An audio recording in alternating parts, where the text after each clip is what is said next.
Bonjour et bienvenue au balado Santé Immigration francophone de la Société Santé en français.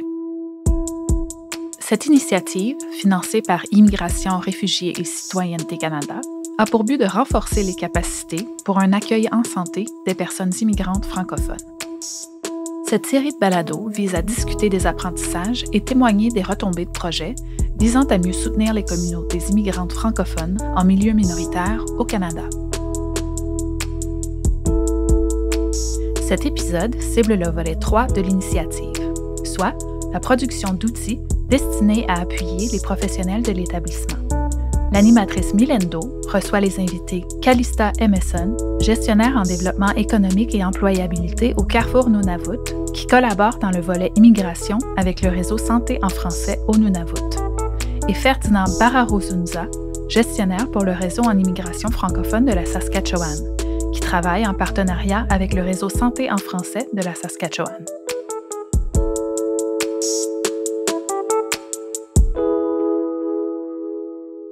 Bonjour Calista et Ferdinand, merci d'être ici avec nous aujourd'hui. On va pouvoir échanger sur la production d'outils destinés à l'appui des professionnels de l'établissement. Donc, je suis bien heureuse d'entendre un peu ce que vous avez fait au Nunavut et en Saskatchewan.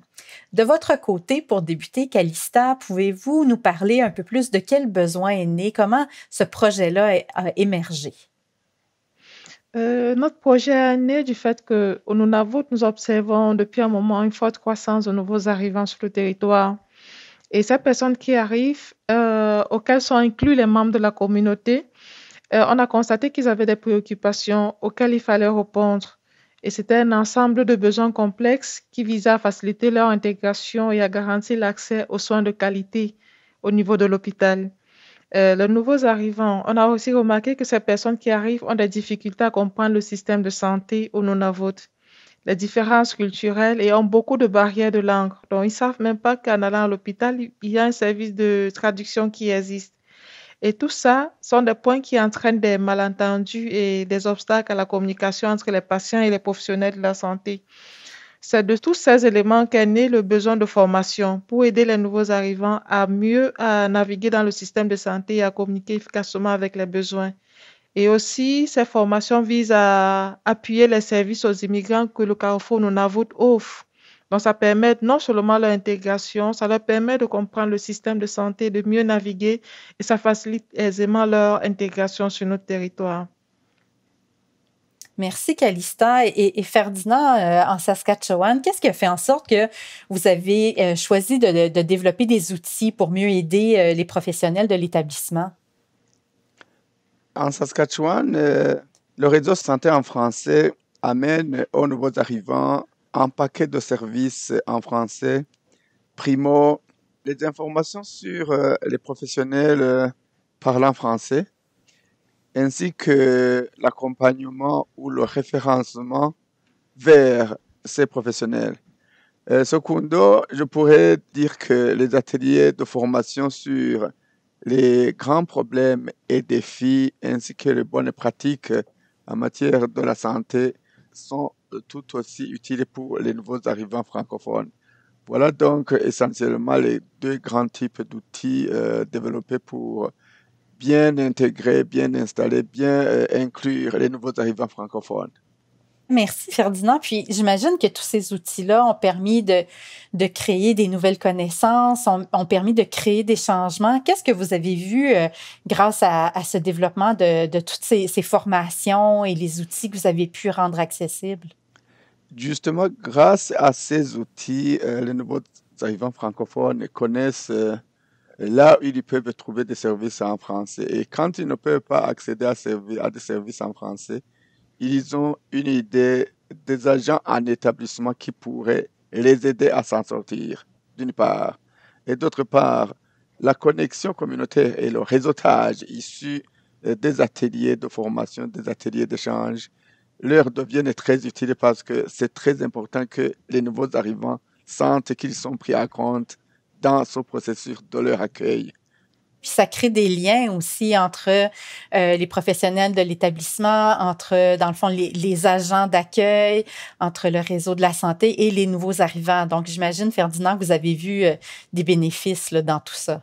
Oui, certainement, parce qu'il y a même des pratiques qui pourraient dépendre des cultures, des divers types de nouveaux arrivants. Et des fois, certains problèmes de santé pourraient ne pas s'exprimer clairement parce que, en fonction de là d'où on vient, c'est possible que de temps en temps, ça soit considéré comme tabou.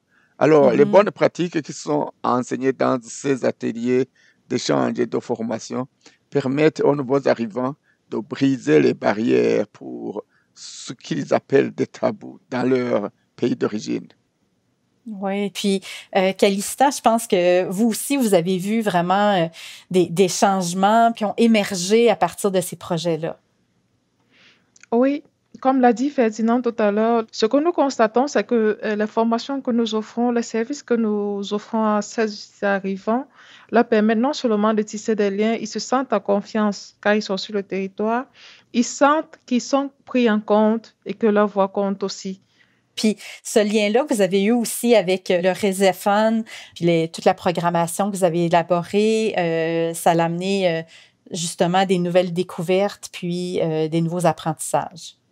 Oui, les formations que nous offrons, notamment, il y a celui axé sur le système de santé au Nunavut, qui a un fort impact. Ça impacte directement la vie des personnes qui arrivent et même ceux qui sont sur le territoire. C'est la raison pour laquelle nous l'organisons au moins 1 à 2 fois chaque année, en début d'année financière et à la fin de l'année financière.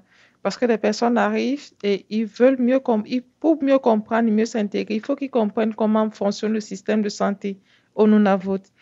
Mais seulement, le petit bémol qu'on a constaté, qu'on a remarqué, c'est que le Nunavut n'étant pas la destination finale des immigrants, beaucoup de personnes qui viennent partent des grandes villes, l'Ontario, le Québec, l'Alberta par exemple. Ils arrivent munis d'une carte de santé déjà et se disent qu'une fois sur le territoire, ils continueront de bénéficier des avantages acquis dans ce territoire.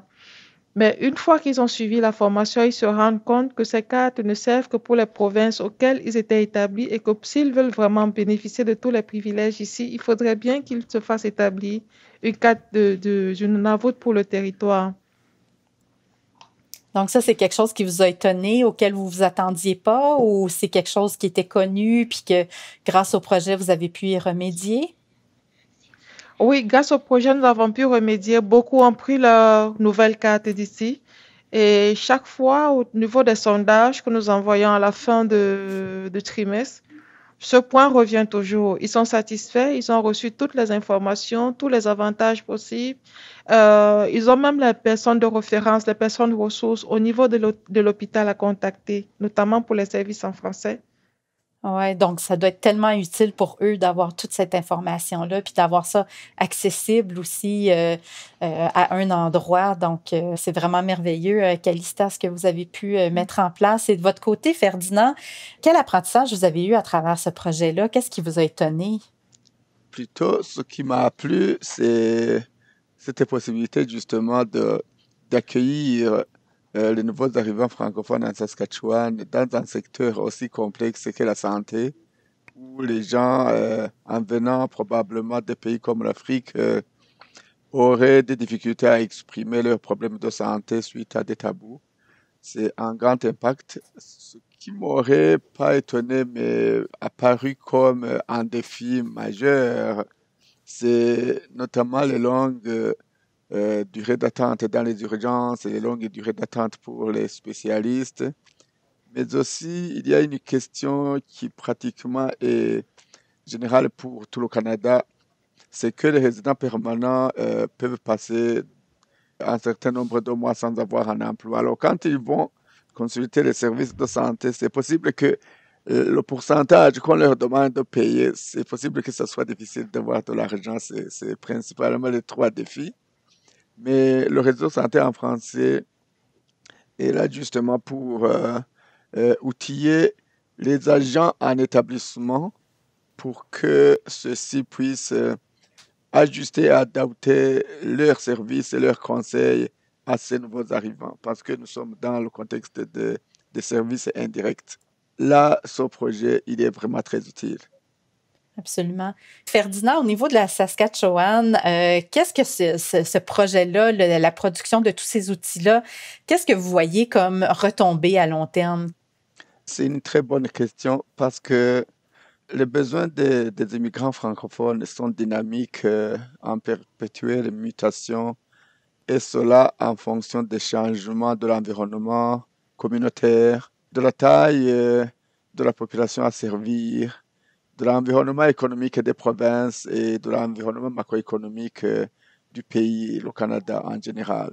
De ce fait, une grande durabilité ou une grande visibilité de long terme voudrait que le réseau santé en français, dans sa composante connexion communautaire, puisse avoir besoin de plus de ressources humaines et de plus de moyens financiers et de plus d'outils matériels pour couvrir les besoins en croissance continue. Donc, l'impact positif que vous avez eu par rapport à ces outils-là justifie la nécessité de poursuivre et d'en développer davantage. L'objectif d'accueillir les nouveaux arrivants francophones étant dans un contexte de francophonie en situation minoritaire, nous avons aussi l'objectif de les intégrer, de les inclure, afin de les garder dans la communauté comme fondement de la vitalité des communautés francophones à long terme. Le long terme pour nos communautés signifie l'accroissement de la population francophone. On parle d'un bénéfice au niveau du système de santé, aussi d'avoir des ressources, d'avoir des gens qui sont accueillis au Canada et qui parlent français, mais c'est des bénéfices au niveau de la culture, de la richesse que ces gens-là amènent avec eux aussi au Canada, qui bénéficient justement, comme vous avez dit, la vitalité de nos communautés francophones. Donc, je suis tout à fait d'accord avec vous, Ferdinand.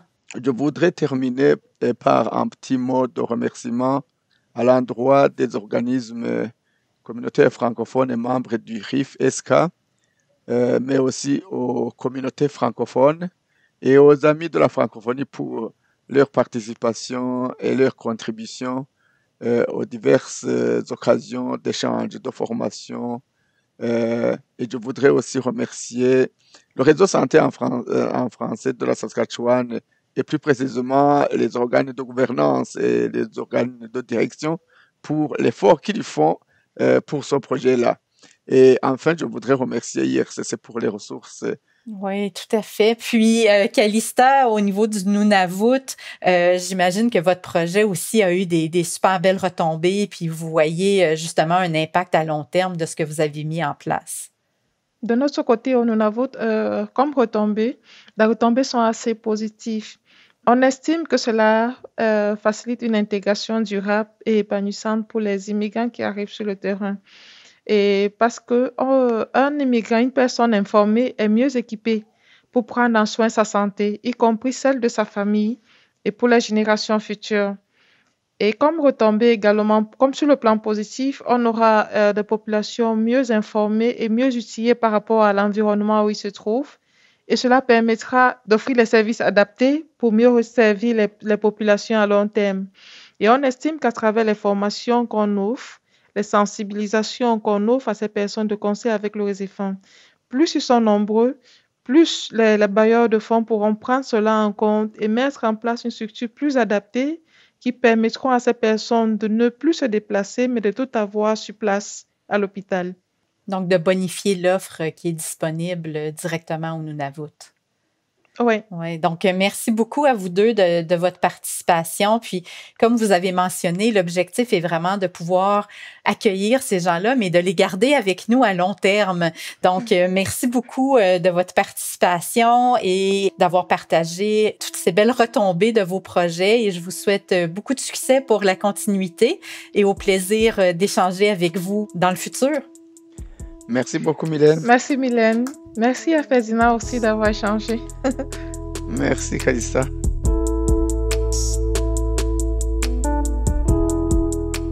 L'initiative Santé Immigration francophone a eu lieu de 2019 à 2025 dans l'ensemble des 16 réseaux de santé en français du Canada. Pour plus d'informations, visitez santéfrançais.ca.